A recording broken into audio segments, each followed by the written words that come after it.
ভারতের এক পাচারকারী সহ বাংলাদেশের দুই মেয়েকে আটক করল বিএসএফ। ঘটনা সোনামুড়া থানার দিন শ্রীমন্তপুরের শাহপুর এলাকায়। বাংলাদেশ সীমান্ত লাগোয়া এলাকাগুলিতে ইদানিং ভারতের অতিরিক্ত সীমান্তরক্ষী বাহিনী নিয়োগ করা হয়েছে। এত কঠোর নিরাপত্তা থাকার পরেও কি করে বাংলাদেশিরা প্রবেশ করে, এ নিয়ে কিন্তু সীমান্তরক্ষী বাহিনীদের ওপরে সন্দেহ বাড়ছে। এদিন ধৃতরা হলেন ত্রিপুরার দুর্গাপুর গ্রামের কাশিম মিয়ার ছেলে রাজিকুল ইসলাম, ঢাকা কামরাঙ্গাচরের আব্দুল্লাহ সরকারের মেয়ে শান্তা ইসলাম এবং গোবিন্দপুরের মধুপুর থানার হালিম হাসানের মেয়ে সঞ্জিতা আক্তার। তারা শ্রীমন্তপুর এলাকার শাহপুর দিয়ে বাংলাদেশে নামতে গেলে তখন শ্রীমন্তপুর বিএসএফ বাহিনী তাদেরকে আটক করে সোনামুড়া থানায় প্রেরণ করে। সূত্রের মারফত জানা গেছে, ভারতীয় দুর্গাপুরের যুবক রাজিবুল ইসলাম ওই দুই মেয়েকে বাংলাদেশ থেকে এনে বিভিন্ন রাজ্যে প্রেরণ করে। সোনামুড়া থানায় তার বিরুদ্ধে একটি মামলা নিয়েছে। আগামীকাল এদেরকে কোর্টে তোলা হবে। অন্যদিকে গতকাল রাতে গোপন খবরের ভিত্তিতে সোনামুড়া থানার পুলিশ থানা এলাকার কমলনগর ঘাটিগড় এলাকা থেকে দুজন ভারতীয় নাগরিক এবং একজন বাংলাদেশিকে আটক করে।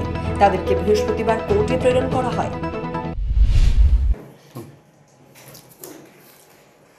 গতকাল 15 তারিখ রাত্রিবেলা 2টার সময় আমরা একটা গোপন সূত্রে খবর পাই যে কমলনগরে 3জন লোক, সাসপেক্টেড 3জন লোক ঘোরাফেরা করতেছে, তো পাবলিক ডিটেইন করছে। ঠিক আছে, তো সেই অনুসারে আমাদের থানার সাব ইন্সপেক্টর তপন দাস ওইখানে গেছে এবং ওইখানে গিয়ে সেরা 3জন লোকেরই ডিটেইন করে থানাতে নিয়ে আসে। এর মধ্যে দেখা গেছে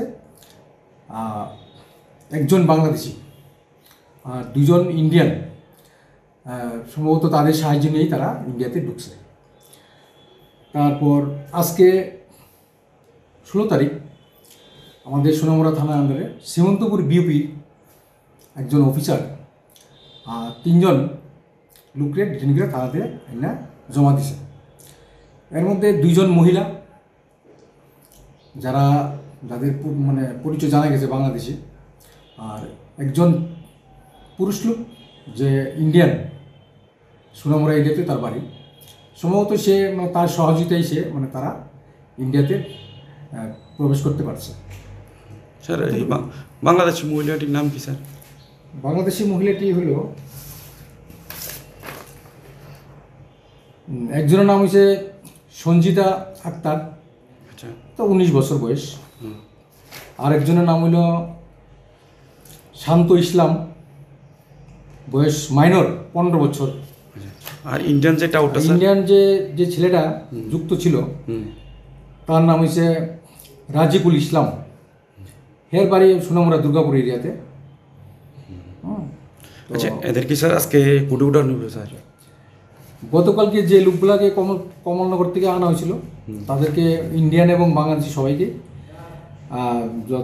আইন অনুসারে কেস রেজিস্টার হয়েছে এবং তাদেরকে কোর্টে ফরওয়ার্ড করা হয়েছে। এবং আজকে বিএসএফে যে সমস্ত লোকগুলাকে আমাদের কাছে হ্যান্ড ওভার করছে, বাংলাদেশি 2টা মেয়ে এবং একটা ইন্ডিয়ান ছেলে, তাদেরকেও যথারীতি আমাদের কেস রেজিস্টার হয়েছে এবং তাদেরকে কোর্টে ফরওয়ার্ড করা হবে। রিপোর্ট দুরন্ত টিভি।